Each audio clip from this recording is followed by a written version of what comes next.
sport is like the national pastime. That's But in true. the Philippines, some might say that pageantry is the pastime. That's true. You know what? In the Philippines, we have pageants all over the places. Yes, we have pageants in the barangay, in school, national, local. That's why we really love Miss Universe. It's like it's giving pride and putting the Philippines back on the pedestal. That's why there's an added pressure as a candidate coming from a pageant-loving country. But it's a good pressure. I always look up to our former Miss Universe Philippines. They really did well in the competition. And now this is my time to show who I am, to offer what Rabiya can show to the rest of the universe. So I'm very happy, and at the same time, I'm excited to make all my kababayans proud, and hopefully I do. Why do you think it is that the Philippines love pageants?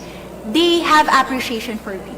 We do love pageant because we used to think that we wanted to be included in the world, I have to be honest, in the Philippines, my skin color used to be not the standard of beauty. I was obsessed whitening my skin because these are the kinds of beauty queen we see on the mainstream.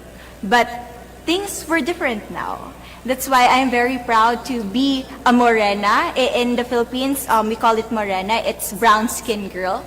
And to be able to represent, my color, my identity as a true Filipina. Tell me about your journey to being crowned Miss Philippines.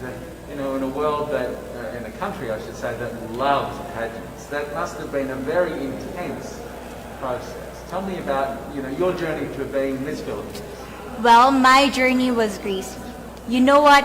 I started to be a dark horse. Nobody noticed me. Nobody knows I was in the competition up until the preliminary and the coronation night. And when I won, I received different comments. Of course, there were people who didn't expect me to do well, who think that I cheated. That's why I need to redeem myself in Miss Universe. I really need to do well in this competition. And the thing is, I love pressure. I love criticism. I get better every day with that.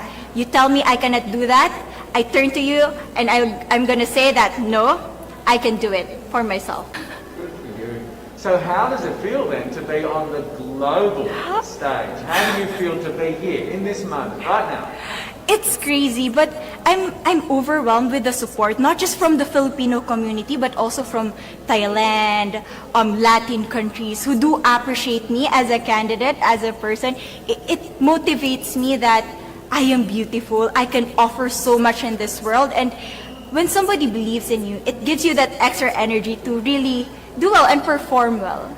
Do you have a sense with the girls, all of the girls competing, you're competing, but is there a sense of camaraderie with all of the girls? Is there a real spirit to, sort of motivate each other to do better?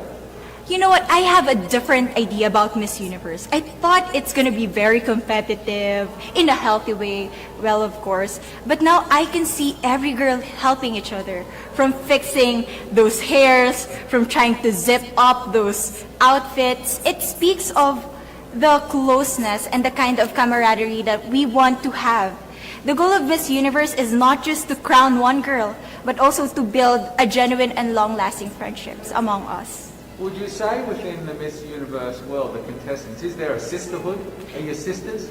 There is sisterhood. I can say I was able to talk to different representatives from different backgrounds, different cultures. And despite our differences, there's so much to be highlighted in what binds us together. And that is because we want to empower women. We want to have our advocacies. We want to speak for the things that we love. And that's a celebration of women and the beauty that we have. So coming out of this week, obviously you would love to be crowned Miss Universe. Of course. And that would be wonderful, of course, for any of you. But what else will you take out of this week? What do you think you'll feel at the end of this week, regardless of the result? How will you be a different person? It's the growth and the development that I was able to have during preparing for this journey.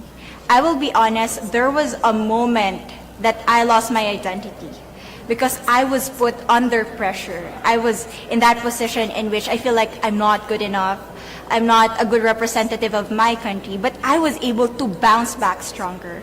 And if I was able to do that for Miss Universe, I will be able to do that in life. That is my greatest takeaway from Miss Universe.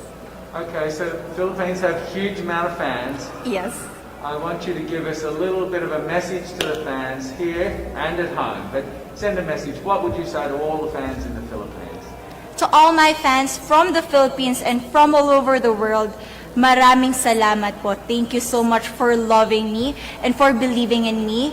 It means a lot to somebody who is so naive in this industry, who has no idea how to become a beauty queen on the first day of my journey. But because of your love and support, I was able to be the woman that I am today.